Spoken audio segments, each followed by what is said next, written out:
Bonjour and welcome. Nous sommes 80 citoyens, français et belges, habitant les agglomérations de Lille, Kortrijk et Tournai. Notre territoire est un bassin de vie à cheval sur les frontières entre la France et la Belgique, et entre la Flandre et la Wallonie en Belgique. Il s'agit aussi d'un territoire innovant puisque depuis 15 ans, les représentants politiques des institutions de tous les niveaux y coordonnent leurs actions au sein du premier groupement européen de coopération territoriale, l'Eurométropole Lille-Kortrijk-Tournai. Notre forum est l'assemblée citoyenne de cette institution. In 2022 voerden we een origineel experiment uit om onze regio niet aan de hand van cijfers of plannen te beschrijven, maar op basis van indrukken, emoties en ervaringen. Dat experiment lichten wij graag toe. Nous sommes partis de constats simples. L'Eurométropole Lille-Kortrijk-Tournai est une des plus grandes métropoles transfrontalières européennes. 2 millions d'eurométropolitains y habitent. Aucune barrière physique d'importance ne la fragmente. Les frontières se franchissent très facilement de longue date et on y observe de très nombreuses pratiques transfrontalières dans des domaines aussi variés que l'emploi, l'enseignement, l'accueil de personnes porteuses d'un handicap, le commerce, les loisirs, etc. Indéniablement, l'Eurométropole est un espace parcouru. Mais est-ce pour autant un espace vécu? Pour vivre un territoire, il faut le percevoir, le ressentir. Peut-on rendre compte des impressions, sensations et ressentis de celles et ceux qui composent, vivent et font vivre le territoire eurométropolitain? Notre objectif a donc été de restituer l'expérience du territoire transfrontalier par ses acteurs et d'aboutir à une représentation de la vie, de l'émotion, de la sensibilité de la société civile de l'Eurométropole. Nous avons cherché à objectiver les expériences subjectives pour les rendre explicites et partageables au travers d'une démarche de carte sensible. Elle permet de peindre le paysage émotionnel du bassin de vie transfrontalier Lille-Kortrijk-Tournai. Voor de uitvoering van deze oefening ging het forum in 3 fasen te werk. Eerst werden postkaarten ontworpen, vervolgens werd een subjectieve kaart gecreëerd en tot slot werd de voorpagina van een Eurometropoolkrant uitgewerkt voor het jaar 2032. We probeerden uit te drukken wat volgens ons de essentie van het leefgebied is.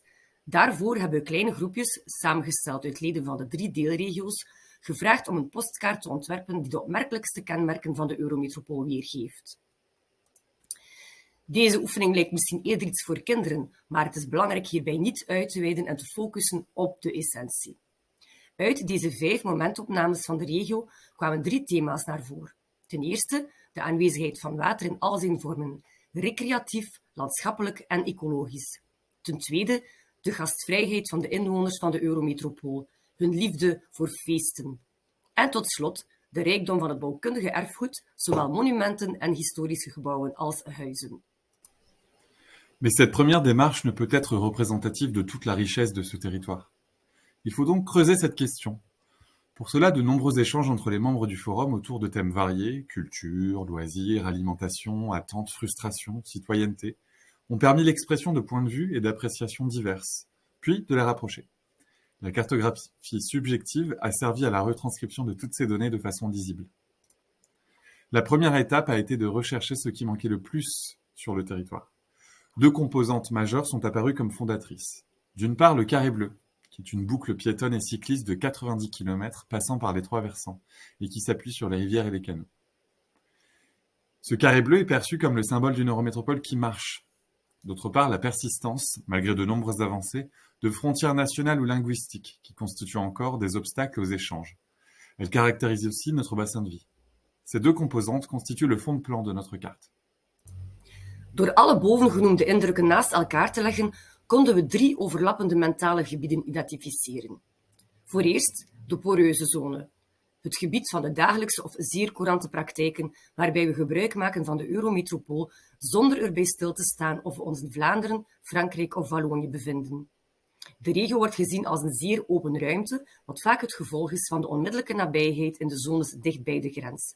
Maar dat gaat ook in de diepte van de 3 deelregio's. Onze regio blijkt zeer goed aangepast aan behoeften die vaak verband houden met het dagelijkse leven. Werk, studies, familie- of vriendenrelaties, shopping, gezondheid.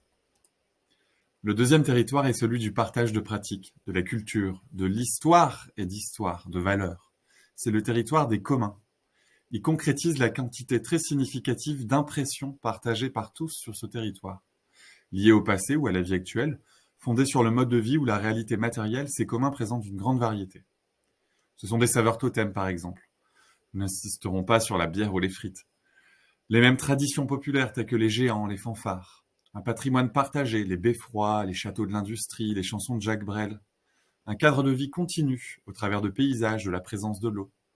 Le plaisir de la rencontre pendant les ducasses ou des braderies. Sans négliger les défis à relever comme les encombrements routiers ou l'usage des langues. Tot slot het gebied van wat wenselijk is, waar we onze wensen uiten, wat de eurometropool van onze dromen zou zijn. Dit is het gebied wat we dromen. Dit gaat over meer dan louter vaststellingen. Het doel bestaat erin de vele verwachtingen van de inwoners van de eurometropool te belichten, opnieuw binnen uiteenlopende domeinen. Grensoverschrijdende diensten, gezondheid, cultuur, een verantwoordelijke en zelfvoorzienende regio, niet enkel op het vlak van waterbeheer, maar ook van voedselvoorziening en energie. Een vlotte en inclusieve mobiliteit, een steeds terugkerend maar fundamenteel thema. Een uniek imago en een unieke promotie dankzij de media, door de ontwikkeling van het toerisme of nieuwe vormen van evenementen. Te combineren en te valoriseren troeven. Le croisement de ces trois territoires mentaux donne une première image synthétique des ingrédients majeurs de notre paysage. Enfin, changer de versant, c'est aussi une aventure. Nous nous sommes donc interrogés sur les endroits que nous aimons dans les autres versants, ceux qui procurent un sentiment d'exotisme. Là encore, les propositions ont été nombreuses. On y trouve pêle-mêle des paysages, des monuments et des équipements publics, des zones de loisirs, des pratiques de l'art de vivre, des espaces publics, des lieux symboliques ou des manifestations. Chacune d'elles peut être qualifiée de coup de cœur. La combinaison de tous ces points de vue aboutit à cette carte subjective du bassin de vie de l'île Kortrijk-Tournai. Son apparente complexité n'est que le reflet de la richesse de ce que ressentent les habitants de ce territoire. Elle illustre l'éventail très large des raisons profondes qui attachent les eurométropolitains à leur territoire, bien au-delà des effets d'aubaine que peuvent suggérer certaines pratiques transfrontalières observées. Zoals uit de verlangens blijkt, dromen velen van een significante verdere ontwikkeling van de eurometropool. Maar niet alles is onmiddellijk mogelijk. De derde fase van dit proces bestond er dus in vast te leggen welke veranderingen, welke nieuwe processen we op middellange termijn uitgevoerd zouden willen zien. Wat kan of moet snel veranderd worden, omdat het gemakkelijk uit te voeren is, of omdat het gezamenlijke acties op vrijwillige basis betreft? Daartoe projecteerden de leden van het Forum zichzelf 10 jaar in de toekomst en stelden ze zich voor hoe de voorpagina van een Eurometropoolkrant van 22 september 2032 er zou uit kunnen zien. De klimaatadaptatie en de verbetering van de leefomgeving zijn de twee meest voorkomende bezorgdheden. Maar er wordt ook vooruitgang verwacht op het vlak van mobiliteit, evenementen, opleiding en werkgelegenheid. Onze hele aanpak is vervat in een reeks documenten die beschikbaar zijn in het Nederlands en in het Frans. Een verklarende brochure met details over het proces en alle geproduceerde documenten, een fiche met een samenvatting van het proces en de subjectieve kaart, deze presentatie, de subjectieve kaart van dit emotionele landschap. Que conclure de ce travail? Tout d'abord, c'est, malgré l'aspect un peu déroutant de cet exercice, l'adhésion des membres du Forum. Les 3/4 d'entre eux ont participé aux 4 séances de travail collectif qui nous ont été nécessaires pour mener à bien ce travail. Beaucoup d'attentes exprimées guideront le Forum pour ses réflexions futures. Ensuite, c'est la confirmation que l'esprit eurométropolitain existe bien sur le bassin de Ville-Île Kortrijk-Tournai. Beaucoup de traits caractéristiques du territoire, tant actuels que futurs, sont partagés par les membres du Forum. Nous les espérons également partagés par beaucoup d'eurométropolitains. Cet esprit, c'est également la certitude que la situation du bassin de vie l'île Kortrijk-Tournai, territoire d'expérimentation, est porteuse de nombreuses opportunités à valoriser. Cela démontre aussi l'envie de perdurer et de continuer à développer cette ambition avec l'appui de tous. Tous les documents cités sont disponibles sur le site de l'Eurométropole, www.eurométropolis.eu, onglet Forum.